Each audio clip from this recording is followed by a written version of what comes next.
Bom dia, Zenha. É um prazer estar te ouvindo, né? Estava acompanhando aí essa bela reportagem do Melo sobre o dólar, né? Quer dizer, o terrorismo do dólar é o terrorismo do sistema financeiro, é o terrorismo da alta do dólar para especular e para constranger e desidratar o Lula. O que está acontecendo com o dólar, José Genuíno? Mais cedo a gente trouxe uma observação feita pelo Lindbergh Farias, dizendo o seguinte, que o Banco Central estaria boicotando o governo Lula ao não intervir para derrubar o dólar, como fez no governo Bolsonaro.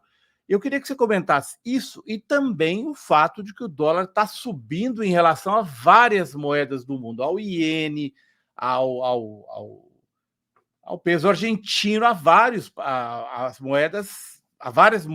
Está subindo mais em relação ao real. Como que você classificaria o que está acontecendo?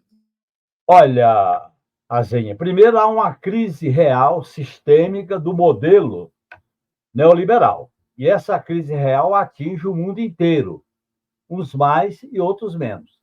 É nesse clima de crise que, no caso do Brasil, há uma atitude de incentivo à especulação do dólar por parte do presidente do Banco Central. Ele não toma nenhuma atitude, ele não toma nenhuma decisão, ele não dá uma entrevista, fica especulando com o aumento do dólar para que o dólar atinja de maneira dura a economia, e aí ele vem com a discussão de elevar os juros para controlar a inflação. Politicamente, eu acho que o Lindbergh tem razão.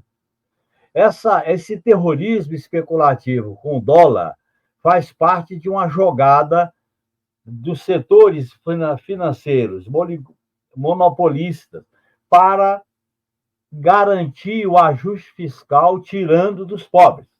O que eles querem? É mexer na saúde, na educação e na previdência. Por que eles não fazem o alarido, a crítica aos incentivos fiscais, determinados incentivos, determinados subsídios? Não. O alvo deles é exatamente atingir a população que necessita do poder do Estado. Segundo, eles querem, com isso, fazer um processo de, vamos dizer assim, de mostrar a crise do governo Lula para que ele possa ser enfraquecido politicamente. Nós estamos no ano eleitoral. Eu acho, Azenha, que o Haddad confiou demais, né, na Faria Lima. O Haddad confiou demais que os caras iam baixar o juro. O Haddad desceu loas ao Campo Neto, até levou para aquela recepção do Lula na Granja do Torto. O Haddad achava que o ajuste fiscal ia aumentar a arrecadação, porque os caras concordariam com o imposto, a elite ia concordar com o imposto. A elite, a classe dominante brasileira, nunca vai aceitar imposto sobre patrimônio, sobre lucro, sobre rendimento financeiro. E ele confiou que a partir dali havia. É tanto que você viu a desoneração, qual foi o resultado, todas as medidas, inclusive para fazer a reforma tributária mexendo na renda e no patrimônio, até agora está empacada. E aí eles criam, politicamente, o Campos Neto está fazendo um movimento político em torno do problema real, do aumento do dólar como uma crise sistêmica, e aí ele faz dessa crise sistêmica um trunfo político para encurralar o governo politicamente. Eu acho que essa situação é delicada, nós devemos fazer um movimento, não pode ficar só o Lula dando declaração. Eu acho que o PT, os demais partidos de esquerda, lideranças políticas, lideranças economistas, fazer um movimento político contra a especulação com o dólar. Eles estão especulando com o dólar para aumentar os juros e forçar o governo a mexer no teto da saúde, da educação e da previdência. Esse é o jogo, claro. Eu acho que o próprio ajuste fiscal deu margem a isso, porque nós trabalhamos com a ideia de que ia resolver o problema com a arrecadação e com a taxação. Eles não aceitam. Então, eu acho que nós estamos diante de uma certa encruzilhada, e o Lindbergh tem razão. Agora, nós não podemos só ficar lamentando. Eu acho que a gente tem que fazer um movimento político para respaldar as declarações do Lula. Ele já declarou que não vai mexer no teto da saúde, da educação e da previdência. Ele já falou que não tem que dar satisfação a banqueiro. Eu acho que Lula não pode ficar falando sozinho. É hora dos ministros, particularmente os ministros do PT e demais partidos de esquerda, as bancadas na Câmara e no Senado, os movimentos sociais ir a campo para apoiar, porque eles querem criar uma camisa de força para dizer, não tem outra saída. Aplique o nosso programa, o programa que foi derrotado nas eleições de 2022. É isso que está em jogo. O Campos Neto não está fazendo nenhuma decisão meramente técnica. Quem acredita nisso é acreditar em história da carochinha. Não tem nada, é quadro político. Dizem que ele se reúne periodicamente com o Bolsonaro, é um bolsonarista de 4 costados. Ele foi indicado para o Banco Central pelo sistema financeiro, ele veio do sistema financeiro, porque o Banco Central é mais... E aí tem uma coisa muito grave, viu, Azeia? Eles querem aprovar a emenda constitucional que dá ao Banco Central a ideia de que é uma empresa privada de direito público. Quer dizer, o Banco Central, que administra a moeda, que administra as reservas, passa a ser um organismo privado de direito público. Isso é um escândalo. Quer dizer, você elege o presidente para quê? Uma das funções do chefe de Estado é administrar as questões de estratégia do país como a moeda. Agora, o Banco Central, eles querem criar uma governabilidade com o Banco Central, como fizeram com o Banco Central americano, europeu, como fizeram aquele tríplice terrorismo contra a Grécia, a União Europeia, Banco Central Europeu e a Comunidade Econômica Europeia, é isso que eles fazem. No meu modo de entender, nós estamos diante de uma disputa. E essa disputa, nós temos que estar ao lado das posições que o Lula está defendendo. E eu acho que o Lula tem que chamar o governo à ordem, enquadrar quem está no governo para defender a posição do governo. Né? Quer dizer, o Campos Neto é um infiltrado do bolsonarismo,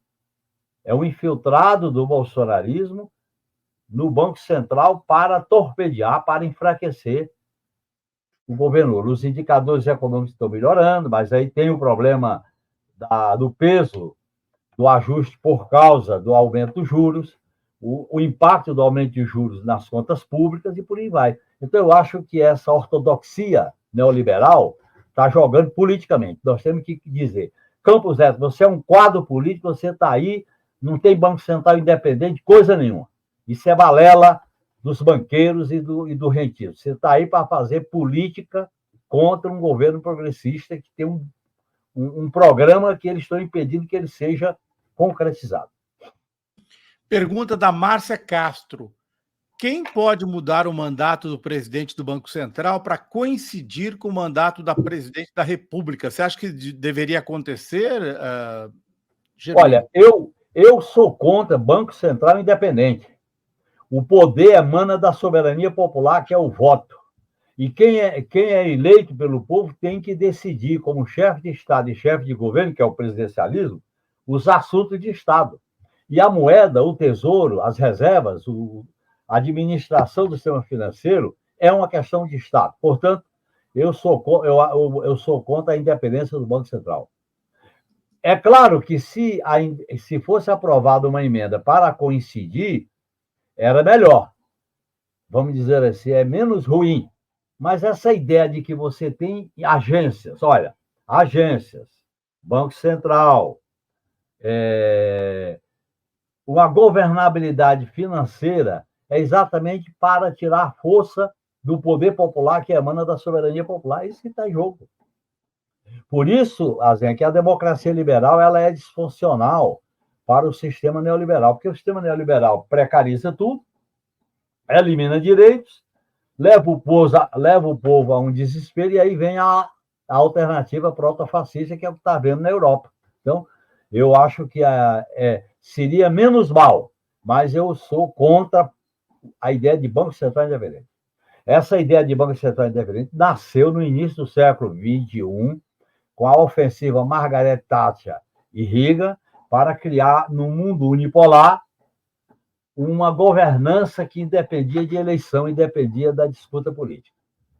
Se lembra que aquele dizia o fim da luta de classe, o fim da história, globalização, não tem mais disputa política para exatamente o capital reinar sozinho. Só que isso não deu certo, né?